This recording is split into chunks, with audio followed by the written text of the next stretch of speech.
When you experience consistent hurt, neglect, or dismissal, your mind learns to adapt for survival. That adaptation often teaches you to accept treatment that dishonors your worth because it was the only way to keep peace or avoid further harm. Instead of recognizing disrespect as unacceptable, you start to see it as normal. Your nervous system adjusts to chaos until chaos feels familiar. This conditioning happens slowly, almost invisibly. A child who grows up being ignored learns that silence is their safest option. A person whose boundaries are constantly violated begins to believe they are not allowed to have boundaries at all. The more these patterns repeat, the more they become ingrained in your identity. You stop questioning whether you deserve better because the pain has been disguised as ordinary life. What you endured becomes what you expect. When trauma trains you this way, disrespect no longer sets off alarms the way it should. Instead of being shocked by mistreatment, you find yourself explaining it away. You say things like, "That's just how they are," or "could have been worse," convincing yourself that tolerating it makes you strong. But strength is not the absence of reaction. It is the courage to recognize what is wrong. Accepting less than respect is not resilience. It is survival mode that never learned to turn off. Over time, this tolerance leaks into every corner of your life. You might find yourself in relationships where partners dismiss your feelings, and instead of leaving, you shrink yourself smaller. At work, you might accept unfair treatment because speaking up feels dangerous. Even with friends, you may allow patterns of disrespect because you fear being abandoned if you assert your needs. These are not conscious choices to accept harm. They are the echoes of trauma whispering that you must settle. One of the most painful truths about trauma is that it convinces you your worth is negotiable. It teaches you that love, care, and respect must be earned through sacrifice and silence. You begin to believe that enduring mistreatment is the price of belonging. But these beliefs are not truths. They are the residue of wounds you did not deserve. Your inherent worth has never been defined by how others treat you. Trauma may blur that reality, but it cannot erase it. Living with this conditioning creates exhaustion that is hard to describe. Carrying disrespect as though it is normal chips away at your spirit, leaving you with a quiet heaviness. You may even blame yourself for not being able to break free, not realizing that these patterns are deeply wired into your nervous system. It is not weakness that keeps you stuck. It is programming. And programming can be rewritten, but only when it is first recognized. Understanding that trauma trains you to accept disrespect is the beginning of reclaiming your power. It means acknowledging that what you thought was normal was never okay. It means realizing that your body and mind were simply doing their best to protect you in the unsafe environments. And most importantly, it means you are not broken for having tolerated what you did. You are human, and humans adapt to survive, even when survival teaches the wrong lessons. When you grow up surrounded by unhealthy dynamics, your mind begins to confuse familiarity with safety. Even when those dynamics involve neglect, criticism, or disrespect, they become what you know best. The human brain naturally clings to what is predictable, even if it is painful, because predictability feels more secure than the unknown. This is why many people stay in situations that hurt them. They fear the discomfort of newness more than the pain of the familiar. What once harmed you begins to feel like home. Endurance becomes mistaken for loyalty, and silence is mistaken for strength. You might believe that staying in a toxic environment shows resilience or proves your ability to handle difficulty. In reality, it is often the conditioning of trauma that convinces you suffering is part of love. The problem is not that you are weak. It is that your nervous system has equated discomfort with normalcy. Instead of resisting mistreatment, you adapt to it, telling yourself that loyalty means bearing it all. This confusion shows up most clearly in relationships. You may cling to partners who belittle you, ignore your needs, or take advantage of your kindness. Instead of leaving, You rationalize their behavior by pointing to the good moments or comparing it to worse things you've seen. The cycle continues because your mind says, this feels familiar, therefore it must be safe. Yet what feels safe to the nervous system is often exactly what keeps you trapped in harm. In friendships, this same pattern can cause you to remain close to people who drain you emotionally. You might constantly give listen and support while receiving little in return. When you feel exhausted, you may blame yourself for expecting too much. Familiarity tells you that this is just how relationships are, even though deep down a part of you longs for reciprocity. But because you have learned to accept imbalance as normal, you silence that voice inside you. Work environments can also mirror these patterns. You might endure bosses who disrespect you or workloads that overwhelm you because speaking up feels unsafe. Your trauma-trained response tells you to be grateful for what you have, even if it costs your well-being. You normalize burnout, mistreatment, and unfair expectations, convincing yourself it is part of success.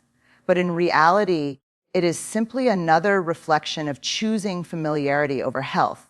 The danger in mistaking endurance for strength is that it keeps you from pursuing true safety. Strength is not proven by how much disrespect you can survive. Real strength lies in knowing when enough is enough and walking away from what harms you. Trauma convinces you that leaving means failure or betrayal, but in truth, leaving is often the bravest act of self-loyalty. Loyalty should never demand that you sacrifice your dignity. Recognizing the difference between familiarity and safety is a turning point. It means asking yourself whether the comfort you feel in a situation comes from genuine care or simply from habit. It means questioning whether silence is keeping the peace or erasing your voice. And it means remembering that love, in its truest form, should feel like freedom, not fear. What is familiar may have once kept you alive, but what is healthy is what will help you truly live. Awareness is the doorway through which healing begins, and without it, old patterns quietly repeat themselves. Trauma often operates like a shadow, guiding choices and reactions without you even realizing it. You may find yourself drawn to people who treat you poorly, not because you want disrespect, but because your nervous system recognizes it as familiar. This cycle continues until you stop and name what is happening. Awareness shines a light on the hidden training trauma left behind. The act of naming your experiences takes courage because it forces you to face truths you may have long avoided. It means acknowledging that what you endured was not just normal or part of life, but an injury that shaped how you see yourself. By putting words to your pain, you reclaim the power that silence once stole from you. You begin to see the connections between your past wounds and your present choices. This clarity is the foundation for change. Awareness does not mean blaming yourself for the patterns you repeat. It means recognizing that your brain and body did what they had to do to survive. For years, you may have accepted mistreatment because it felt safer than risking confrontation or abandonment. But once you become aware, you have the chance to choose differently. Instead of running on autopilot, you begin to act with intention. You move from surviving to reclaiming your power. The process of awareness often begins with discomfort. At first, it can feel painful to admit that you've allowed disrespect or tolerated things you never deserved. There is a temptation to turn away from the truth because facing it feels overwhelming. Yet, discomfort is not your enemy. It is a signal that something inside you is waking up. It is proof that you are beginning to see clearly what you once overlooked. One of the most important parts of awareness is breaking denial. Denial is a shield that kept you safe when you were not ready to handle the full weight of your trauma. But as you grow stronger, that shield begins to hold you back. By breaking denial, you stop excusing harmful behavior and stop settling for less than what you deserve. This does not happen overnight, but each moment of honesty strengthens your sense of self. Awareness also means noticing the stories you tell yourself. Trauma often plants beliefs like, I'm not good enough, I don't deserve respect, or if I speak up, I'll be abandoned. These stories play on repeat until you mistake them for truth. Becoming aware means pausing to ask, who told me this? Where did I learn it? By questioning these beliefs, you create space for new, healthier narratives to take root. With awareness, you begin to see the difference between what you were taught and what is actually true. You realize that disrespect is not love, silence is not strength, and endurance is not loyalty. This shift does not erase your past, but it changes how your past influences your present. Awareness transforms pain into knowledge and knowledge into power. And with that power, you take the first steps toward unlearning what trauma once convinced you to accept. Boundaries are one of the most powerful tools you can use to reclaim your life after trauma. When you have lived through situations where your voice was silenced or your needs ignored, it is natural to feel guilty for saying no. You may fear rejection, conflict, or abandonment if you dare to assert yourself. But boundaries are not walls meant to shut people out. They are the lines that protect your peace and define how you deserve to be treated. Without them, disrespect slips in unnoticed and becomes normalized. Learning to set boundaries often feels uncomfortable at first, especially if you were taught to believe that putting yourself first is selfish. Trauma conditions you to place everyone else's needs above your own, as if sacrificing yourself is the only way to be loved. But love that demands the loss of your identity is not love at all. By creating boundaries, you affirm that your value is not measured by how much you endure. You begin to step into the truth that your needs matter just as much as anyone else's. Boundaries are not about controlling others. They are about teaching others how to treat you. When you communicate your limits clearly, you create a safe container for relationships to grow in honesty and respect. Those who truly care for you will honor your boundaries, even if it takes time for them to adjust. Those who resist or push back reveal their unwillingness to respect your worth. This clarity, though painful, is also liberating because it shows you who belongs in your life. The fear of conflict is one of the biggest reasons people avoid setting boundaries. Many worry that saying no will push others away, leaving them alone. But the truth is, boundaries do not drive away love. They filter out what is not love. Anyone who requires you to sacrifice your dignity to earn their presence is not offering love in the first place. Respect and care cannot exist without mutual understanding, and boundaries are what create that balance. Practicing boundaries also helps you rebuild trust with yourself. Every time you assert a limit and honor it, you prove to yourself that you can be relied upon. Trauma often leaves you doubting your own instincts, but boundaries help you reconnect with your inner voice. You begin to feel safer in your own skin because you know you can protect your heart. That self-trust becomes the foundation for stronger confidence and healthier choices. Boundaries come in many forms, from physical space to emotional limits to time management. They may sound like saying, I won't allow you to speak to me that way, or I need time for myself tonight. They may mean stepping back from toxic environments or limiting access to people who drain you. These decisions are not punishments for others. They are acts of love for yourself. Every boundary you set reinforces the belief that your well-being is worth protecting. The more you practice boundaries, the more natural they become. At first, you may second-guess yourself or feel guilt for putting them in place. But over time, you learn that boundaries are not barriers to connection. They are the bridges to healthier relationships. They create space where trust can thrive and where respect is non-negotiable. And in choosing to stand firm in your worth, you unlearn the lie that silence and sacrifice are the cost of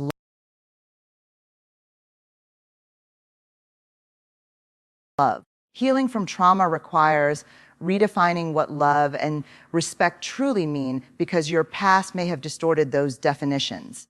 When you grow up or live in environments where disrespect is normalized, it can feel strangely familiar and even comforting. Your nervous system learns to equate chaos with connection, silence with safety, or mistreatment with attention. This confusion makes it easy to mistake unhealthy behaviors for love. Redefining these concepts allows you to separate comfort from harm. To begin this process, you have to ask yourself hard questions about what you believe you deserve. Do you think love requires suffering, or that loyalty means tolerating pain? Do you see respect as optional, or something that must be earned through compliance? These beliefs often trace back to the lessons trauma taught you. By identifying them, you take the first step toward rewriting the script of how you allow yourself to be treated. Redefining love starts with stripping away the lies trauma whispered into your heart. Love is not about endurance, submission. It is about safety, care, and mutual growth. Respect is not about power or fear. It is about listening, honoring boundaries, and valuing the other person's humanity. When you reshape these definitions, you build a new lens through which to evaluate your relationships. That lens helps you see clearly where true love exists and where only control or convenience reside. This redefinition does not come easily because it often means letting go of what feels familiar. Many people stay in harmful relationships because they confuse routine with love. They convince themselves that longevity or shared history is proof of care, even when the relationship is full of pain. But real love cannot thrive in environments where disrespect is tolerated. Choosing to walk away from harmful patterns is not giving up on love, it is giving yourself permission to experience it fully. Redefining love and respect also involves creating standards that align with your worth. These standards become a personal compass that guides how you show up in relationships. They might sound like, I deserve to be spoken to with kindness, or love should not make me feel small. By affirming these truths, you protect yourself from slipping back into old habits of accepting less than what you need. Standards are not about perfection. They are about honoring your humanity. As you unlearn unhealthy definitions, you also teach others how to engage with you differently. Relationships naturally shift when you raise your standards because they force people to either rise to meet them or fall away. Some may resist at first, but those willing to grow with you are the ones worth keeping. The rest only reveal that their presence was conditional on your silence and compliance. This clarity, while painful, clears the path for relationships built on authenticity. Redefining love and respect is an ongoing journey, not a single decision. Each new interaction offers an opportunity to practice your new definitions and stand firmly in your truth. With time, your nervous system begins to adapt, and what once felt foreign, like peace, kindness, or consistency, becomes your new normal. You no longer mistake disrespect for passion or chaos for love. Instead, you embrace a healthier vision of connection where both love and respect are not optional but essential. Trauma often conditions people to accept roles of silence, endurance, and self-abandonment, but reclaiming your voice is the act that breaks those chains. Speaking up after years of being dismissed or ignored feels terrifying because your body remembers the consequences of being unheard. You may fear backlash, rejection, or conflict, which keeps you in a cycle of silence. Yet every time you find the courage to speak your truth, you chip away at the power trauma once held. Your voice becomes the bridge between who you were forced to be and who you are meant to become. Reclaiming your voice is not about being loud or confrontational. It is about honoring your inner truth. For many survivors, the hardest part is believing that their perspective matters at all. Trauma convinces you that your feelings are too much or not enough, creating a silence that slowly erodes self-worth. But your voice is the evidence that you exist and that your experiences are real. Learning to express yourself with honesty is how you affirm your place in the world. The act of speaking up also reshapes your nervous system, which has been trained to shrink in the face of conflict. Each time you set a boundary or say what you need, you create new patterns that replace fear with confidence. At first, your body might respond with shaking hands or a racing heart, but that is only proof that you are breaking old cycles. Over time, your nervous system learns that expression does not equal danger. Your voice becomes a source of safety instead of fear. Finding your voice also shifts the dynamics of your relationships. People who relied on your silence may resist or even become angry when you begin to speak up. This reaction is not proof that your voice is wrong. It is evidence that your silence once served their comfort. The right people will adapt, listen, and value what you share, even if it challenges them. Speaking up forces the truth into the light, and only authentic connections survive that test. One of the most healing aspects of reclaiming your voice is the way it reconnects you to yourself. For so long, you may have denied your feelings just to keep the peace or avoid conflict. But when you allow yourself to